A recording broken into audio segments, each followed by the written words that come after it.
So, what do the Try Guys have to do with one of my favorite public history articles on the internet about disability tourism and spooky season? Let's talk about it. So, I was watching the Try Guys and they were participating in this thing where a bunch of YouTube creators went ghost hunting together. And so they are touring this place, going on a ghost tour, right? Ghost hunting of a facility that has been a tubercular hospital, a nursing home, and then a mental health asylum. And Zach says something really interesting that I think we should all be cognizant of this Halloween. I always think with ghosts, like, are we othering people with mental disorders? Because we always say that the ghosts have, psychiatric problems, and they're so scary because they're psychiatric ghosts. I just, I feel like ableism and ghost stories go hand in hand, and I just, talk amongst yourself in the comments. Zach's right. There is a lot of ableism in these ghost stories about disabled people and that they're out to harm people and they're very dangerous. And so that's why they had to be kept in the asylum and now their ghosts are there haunting the place. And a lot of that is based in ableism. So I want to point you to one of my favorite articles on the subject. This is called Ghosts Are Scary, Disabled People Are Not: The Troubling Rise of the Haunted Asylum, over on Nursing Clio, which is a peer-reviewed history blog, which I've written book reviews for, but not actually written an article for. Maybe I should change that.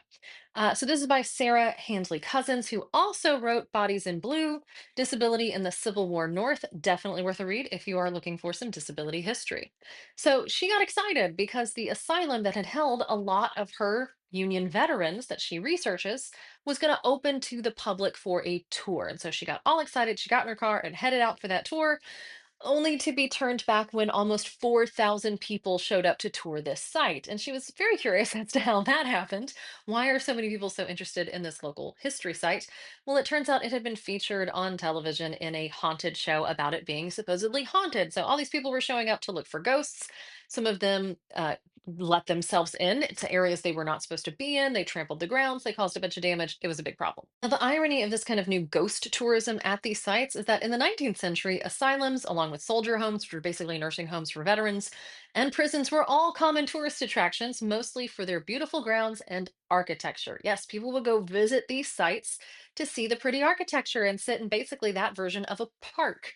And now people are touring them because they've seen them in scary shows and they want to see if there's ghosts there. You know anything about disability history in the United States, you know that there is a large effort throughout much of US history to kind of keep disabled people out of the public, both to make it inaccessible to them, and in some cases to make it straight up illegal. We call these the ugly laws back in the day, where if you were physically disfigured, you weren't supposed to be in public. And those were used particularly to target panhandlers. But there was also this move to institutionalize people with disabilities.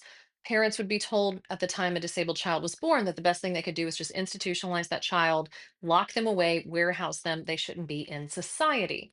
And so this leads to a lot of abuse and a disability rights movement in the 1970s that doesn't get nearly enough coverage in our history classes and textbooks. A lot of terrible things happened in these institutions. They mistreated people with disabilities. For example, this is John Stark Williams, a child institutionalized at Penhurst, whose mother couldn't afford to go visit him. So this advocacy group raised funds for her to do that. She gets there, they make her wait for hours, only to finally tell her son's been dead for a while. And when no one claimed the body, they donated him to scientific research. So kid's dead, no body, have a good day.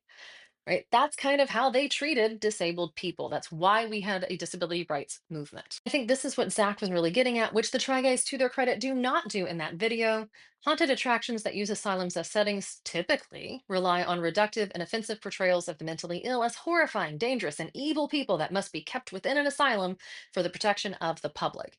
Now, to their credit, when the Try Guys and their producer are describing the history of this facility, they repeatedly describe it as being a terrible place that disabled people and patients kept trying to get out of because of how terrible it was.